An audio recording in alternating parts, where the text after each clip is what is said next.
Anniccawatha Sankhara uppadavaya dhammino uppajjitta nirujjanti tesang upasamo sukhoti. Hello, my friends. This is our 7th discussion. I'm here in Wales, in the UK, with my Kalyana Mithra.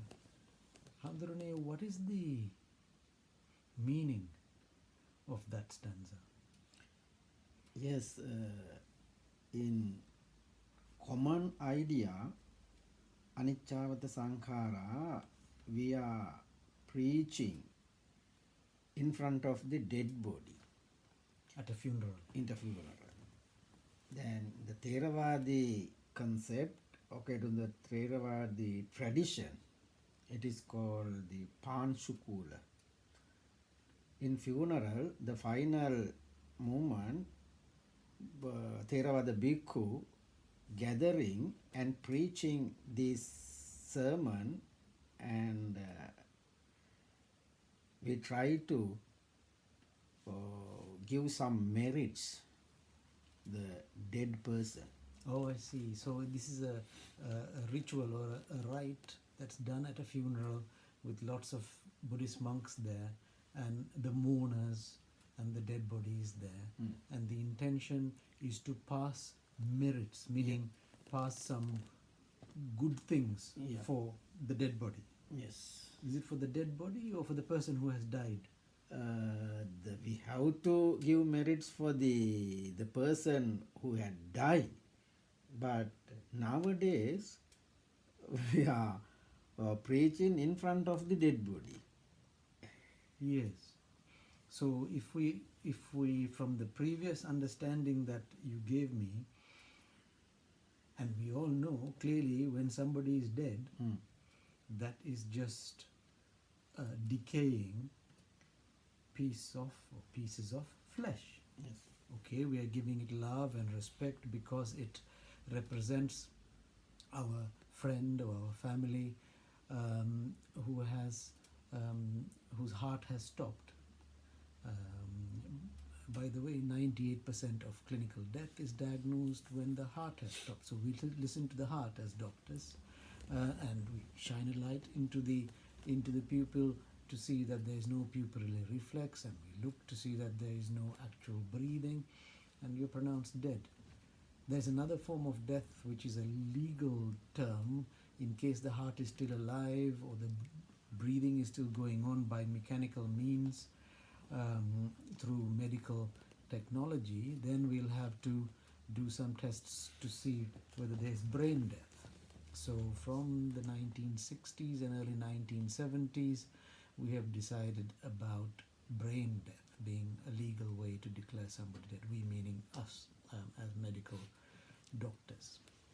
So it's really interesting, Hamdurane, because we know now death is established, and we are doing a ritual. We've called the Buddhist monks, and they are saying this stanza, which is about giving merits to the dead person. And you are pointing out that there's no point giving merits to the dead body. The dead body is just a decaying, putrefying, rotting pieces of flesh, which we, most of us in Sri Lanka anyway, would then proceed to take to the crematorium and burn into ashes. So there's no point giving merit to that. Yeah. So what's happening? Yeah, the last episodes we discussed all the Lord Buddha's language. It is called the Magadha. The Magadha words, the misinterpretation. This stanza also the misinterpretation of that all the words. Oh, so all the words in that stanza have been misinterpreted or mistranslated. The problem is Magadhi, which we commonly call Pali, is an ancient language, probably even as ancient as Greek or Latin, or maybe even before that. Before that.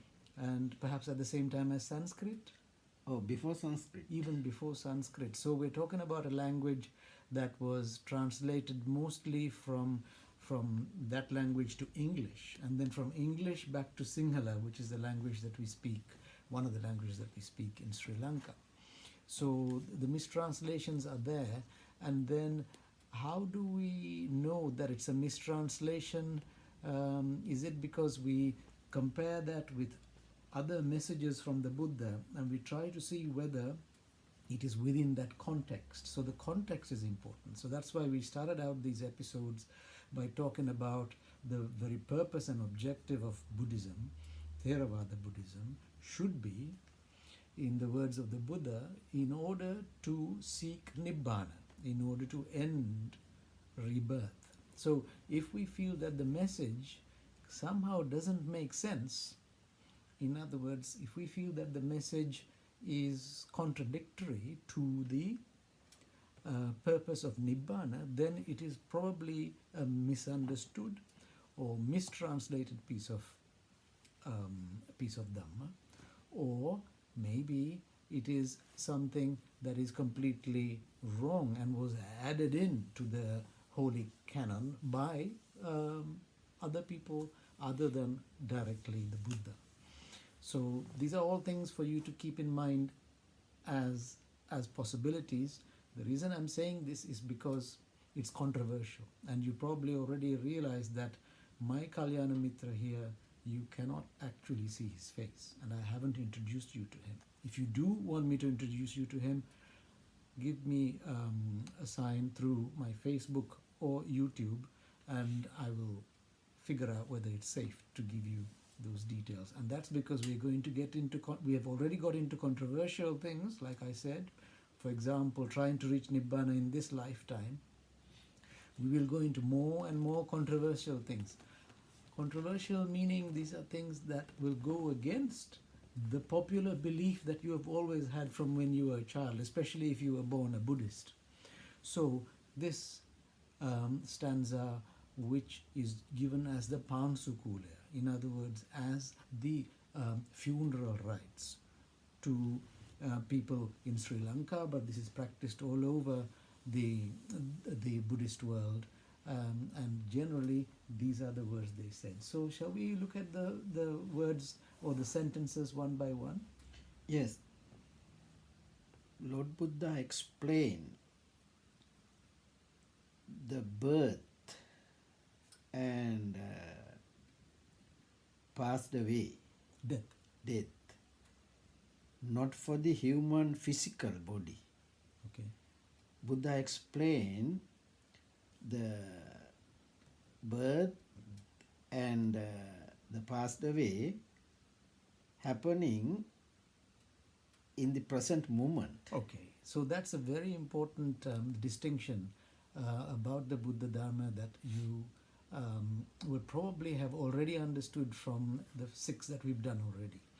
That we should regard the Buddha, he was an individual, but we need to focus on his mind, on his thinking. Think of the Buddhahood as the mind. It is his mind, or the mind, that we're calling the Buddha. Which means that if this mind is focusing on stopping rebirth and attaining Nibbana, then by the analysis that he has to do in order to stop Nibbana, which means dealing with the consciousness, the Vijnana, that means he has to be a psychologist of the most amazing understanding and magnitude. A psychologist who had logical thinking. Psychologist, why? Because we are dealing with issues of the mind, the chitta. It might be a mistranslation here. Remember, the word chitta, just like the word dukkha and all the sabba and samma, all these are Pali or Magadhi words which are difficult to translate directly into English. But what my Kalyana Mithra is explaining to me is that when the Buddha talks about birth and death, what we actually mean is about the arising and the passing away. the arising and the passing away, not of a lifetime. We're not talking of a baby being born and an old man dying, or a youngster dying of an accident. We're not talking about a physical birth and a death. We're talking about what the Buddha is talking about and analyzing is the arising and passing away of thoughts Yeah. or mental moments. That's very important. Yes. Then, after the Lord Buddha's parinirvana and before parinirvana, the Buddha's teaching something changing. Nowadays, the totally changed the pure Lord Buddha's words. Okay. Then people thought after some teachers in the Buddhism, the teachers guided them to the devotees. The Anniccawatha Sankhara, it should be preaching on the dead body, in front of the dead body. Buddha is not saying about that. Always we are rising and passing away means we are getting birth and the passing away the thought, consciousness. Okay. Then the nature of the thought is called Anniccawatha Sankhara. Right. It is not the dead bodies. Yes. So anicca means that it is just like we spoke about the sunyata and the nothingness. In other words, the arising and immediate passing away, which is what did we say in Pali? The word Samudaya and Nirodha. Nirodha. So the samudaya and nirodha happening together, that is what we focused on, remember. And that's why we said that foundation, so that we can build on it. So Anniccawatha Sankhara. Anicca is the word for the fact that this is a fleeting, momentary thing that comes and goes away. That samudayo, nirodhayo, or arising and decay is anicca. Anicca. That is the, in Pali words, I remember that the book, what is anicca? It means the Pali, kenattena anicca. Kenattena anicca means what is anicca? That's the sutra itself? Yeah, sutra. Oh. Sutra means, I forgot that the book's name. Okay. Next day I will explain that. Okay. Kenattena anicca. Kenattena anicca, the English meaning, what is anicca? In Pali, kenattena anicca, uppadavayattena anicca. Right. The answer is kenattena anicca, uppadavayattena anicca. What is anicca? Anicca means arising and passing away. That explains it. So basically, anicca is also one of those words that have been completely misunderstood, mistranslated and all that. And if you view it outside the context of a major psychologist analyzing a difficult subject, you are going to go off the rails. I certainly went off the rails. Now I know, because of my friend, my Kalyana Mithra, that anicca means the arising and passing away at the same time, concurrently, of these thoughts or thought moments. So Anniccawatha Sankhara, he's talking about the fact that something we need to analyze, which is sankhara, another very complex word, that sankhara are things that will arise and pass away. So there's no point saying that to a dead body, or saying that to a bunch of people who are mourning their dead relative, family member, or friend. What he's doing is analyzing the psychology of what's going on in a living person. In other words, a living or beating or functioning consciousness while awake has got sankharas that are arising and passing away. Sankhara. What is sankhara? Sankhara means thinking. It Anniccawatha Sankhara. So the thoughts are coming and going away. But the thoughts rising and passing away means always it is empty. Yes. But sankhara means thinking. the Anniccawatha Sankhara Uppada Vaya Dhammino. Uppada Vaya Dhammino means the same. He's explaining to emphasize that twice times. The Anicca means Uppada also Vaya Dhammino. Uppada Vaya Dhammino. The arising is, and passing away. Yeah, so Vaya Dhammino means? Vaya Dhammino, it means going into nothingness. The Vaya Dhammino, Dhamma means the Dhamma. Dhamma means the thought also. The reality also. Reality. The Dhamma, Uppada Vaya Dhammino, the Lord Buddha's Dhamma is Uppada Vaya Dhammino. It means emptiness, always the thought. The empty thoughts, why we are thinking about again. That is the problem. That is called Sankhara. Okay. Anniccawatha Sankhara, Uppada Vaya Dhammino, and then Uppajjita nirujjanti. The same meaning. Uppajjita nirujjanti. Nirujjanti means decades. Okay. So Then, times you mentioned that. Tesang upasamosukko. If you can realize that the anicca, the status of anicca, it means the emptiness. If you can realize, if you can understand the emptiness, that is the happiness. The ultimate happiness means the nirodha or nibbana.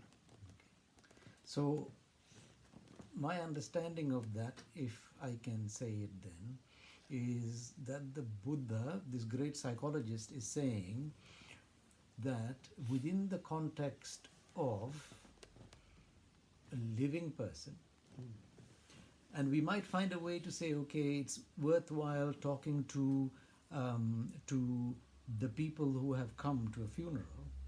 So you are actually telling them what's ongoing. So it's a captive audience that you have. Just like, hopefully I have a captive audience. We have a captive audience there on YouTube. But when you have a captive audience during this tragic funeral, you're contemplating the nature of death. But what Buddha is saying here is not obviously for the dead body.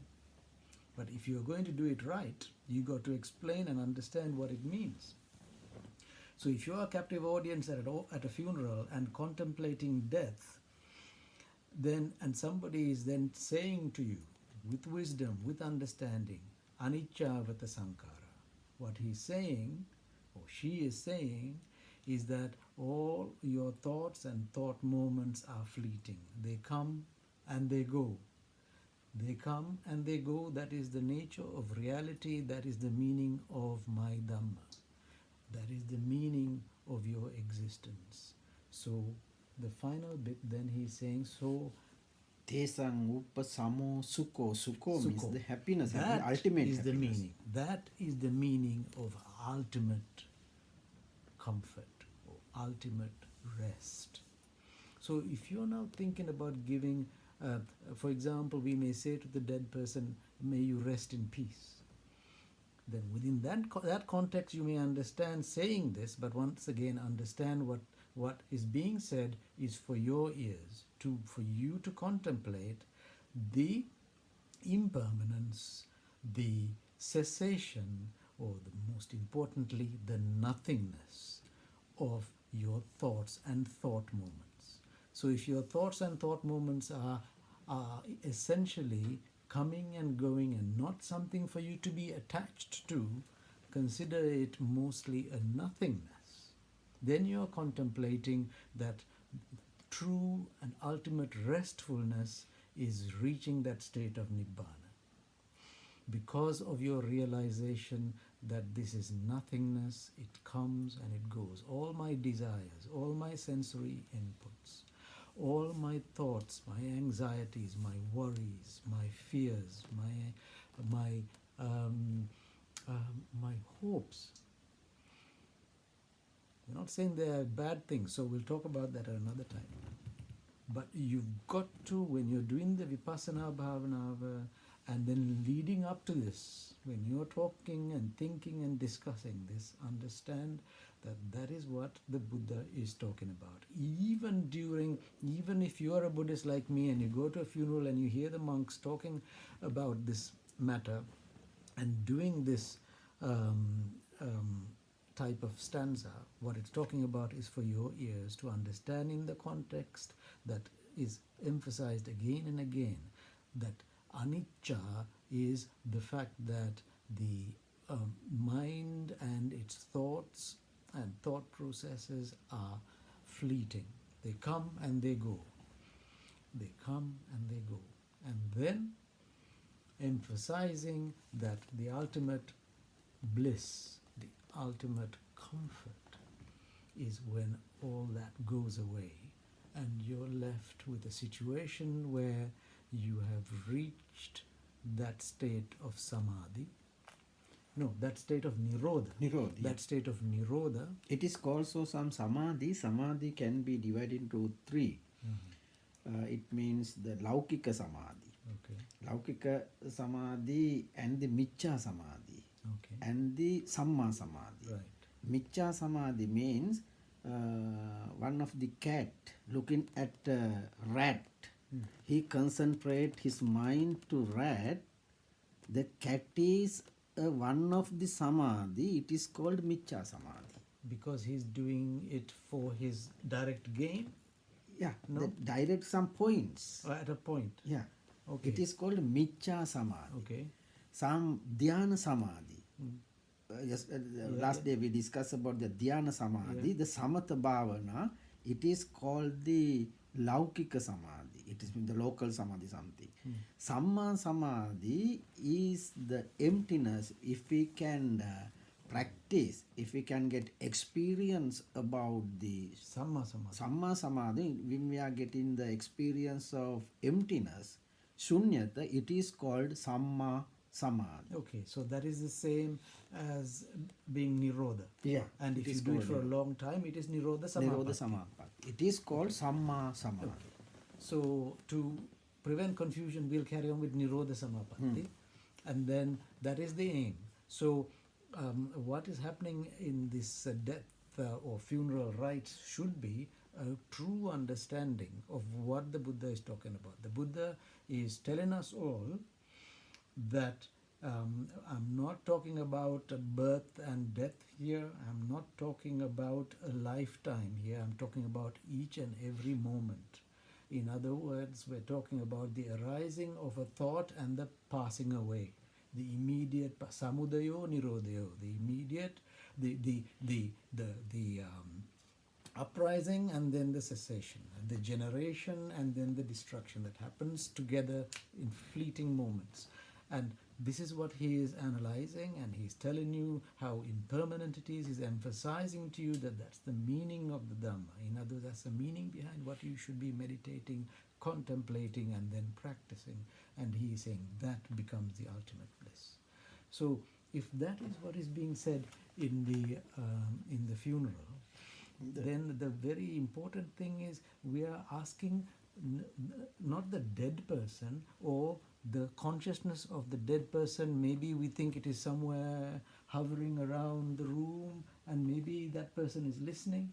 Yeah, maybe the after removing the vijnana, the physical body, according to the Theravada concept, we think that vijnana instantly go to the mother's womb. But Lord Buddha never mentioned about that. Okay. That after removing the vijnana from the dead body, sometimes it is called antara bhava. Okay. Before going to the womb, there is a Like an sometimes intermediate stage. intermediate time. Okay. At that time, when So we that are the giving Buddha said in a sutta? yeah, himself? sutra, yeah. Okay, so there shouldn't be any misunderstanding, especially if it is consistent with what we believe happens, because the rebirth stories that you and I have discussed, and then we saw on Ian Albertson, Ian Stevenson. Ian Stevenson and Professor Tucker, University of Virginia, University of Virginia, and then they talked about some of the events between that child being born and then remembering what happened in the past when he was some other name, some other person, some other place. There were many years, sometimes 2 or 3 years, sometimes even 10 years. Yeah. That pilot who crashed in America, I thought it was about 30 or 40 years, because that was in the World War II that he crashed off Japan, And then this small boy who was about 3 or 4 years old talked about, oh, I remember crashing in such and such a type aeroplane. That's my favorite type of aeroplane. And then mentioned that he was stationed at a certain place. It looks like it was off the coast of Japan, and that he was always with his best friend, and mentioned the best friend's name, and then the best friend was with him. The reason I'm telling you is I'm hopeful that if you have some doubts that rebirth is real, at least make yourself familiar with the evidence that's happening. You might have heard about people like my good Kalyana Mithra here and other learned people in Sri Lanka, Burma, and places like that, India, have done their own series of work, but they are not as big as what the University of Virginia department, I think it's parapsychology or something like that.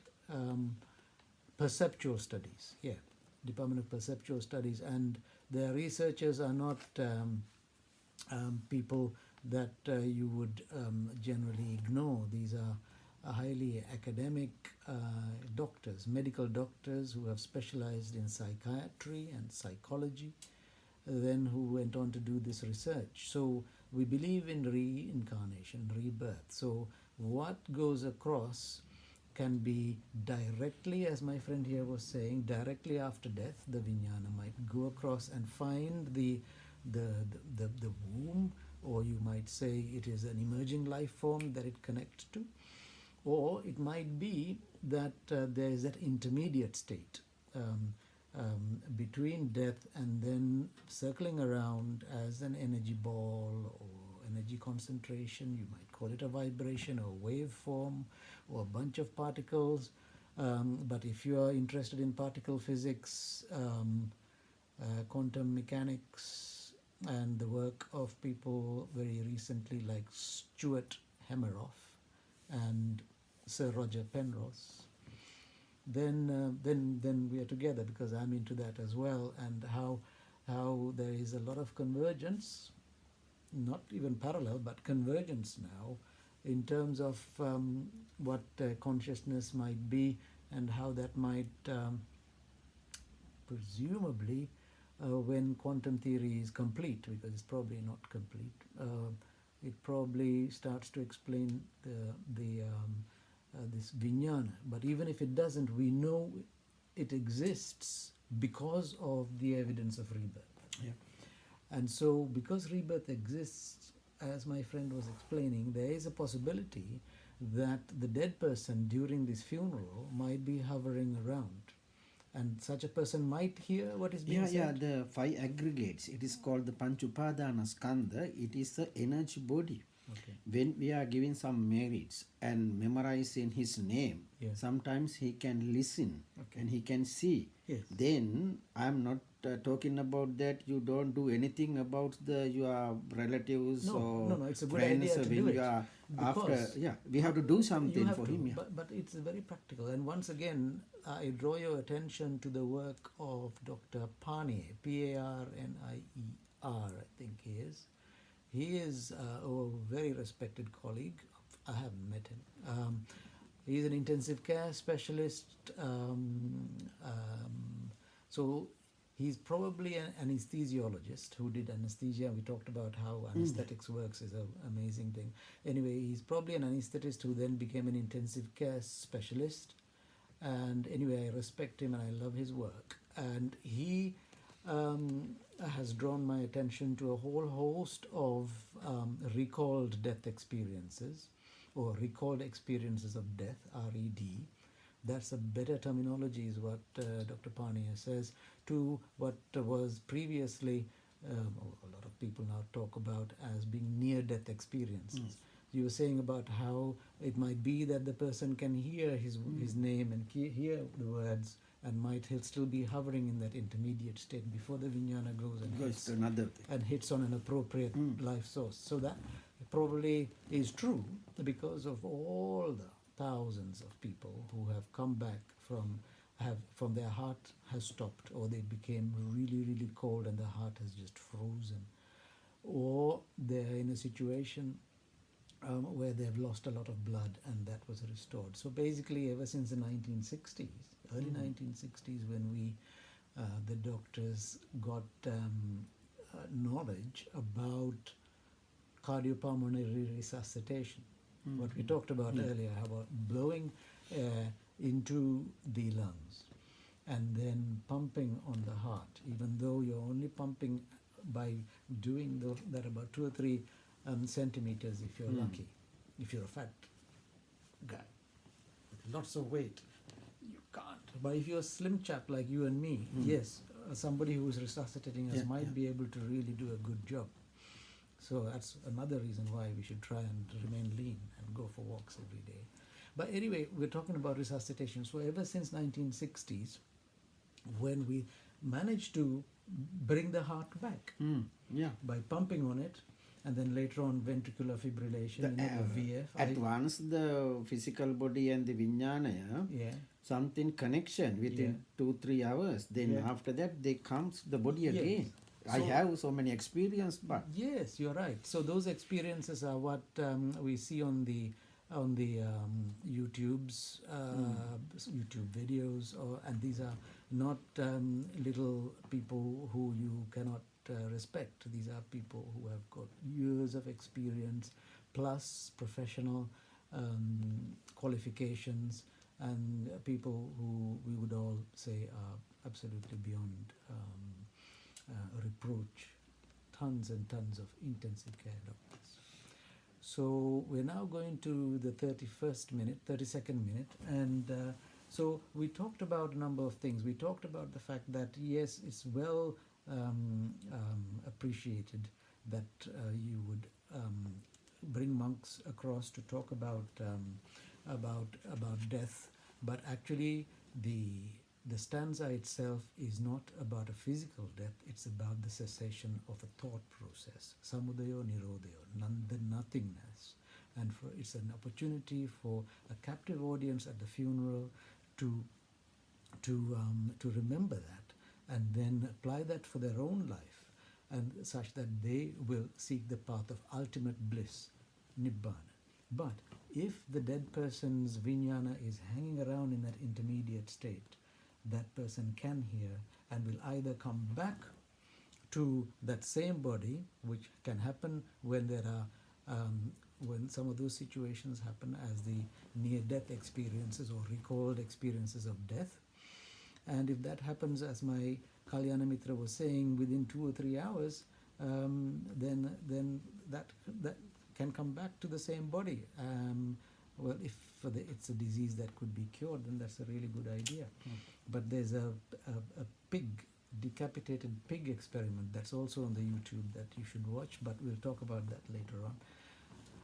So thank you so much. So the value of this talk was to give us a taster about A, the misunderstanding, B, what is anicca, and emphasizing what we've talked about today, and then saying that, look, the rites that are given at a funeral are not in order to pass merit or actually automatically give some sort of great big positive energy to the person who has died. It's to pass on some understanding. If he or she is able to listen, you've given them some understanding. But be clear what the understanding should be. We're telling that person to diligently work hard towards achieving Nibbana, hopefully by coming back to a human existence. Because if it's not a human existence, it's probably very difficult. Can't imagine my cat or dog being able to do, Nirodha Samapana. But so that is really important. So, but then for you and me who attend these funerals and hear those words, Anniccawatha Sankhara, you might hear it or see it written on various posters and stuff when they are lamenting the death of somebody. It's not about passing merit to somebody, it's about you and that person understanding the true nature of our thoughts and our thought processes, so that we can use that knowledge to achieve the Nibbana. And I hope you and me and my Kalyana Mithra manage to get to that state of Nibbana in this lifetime with some understanding.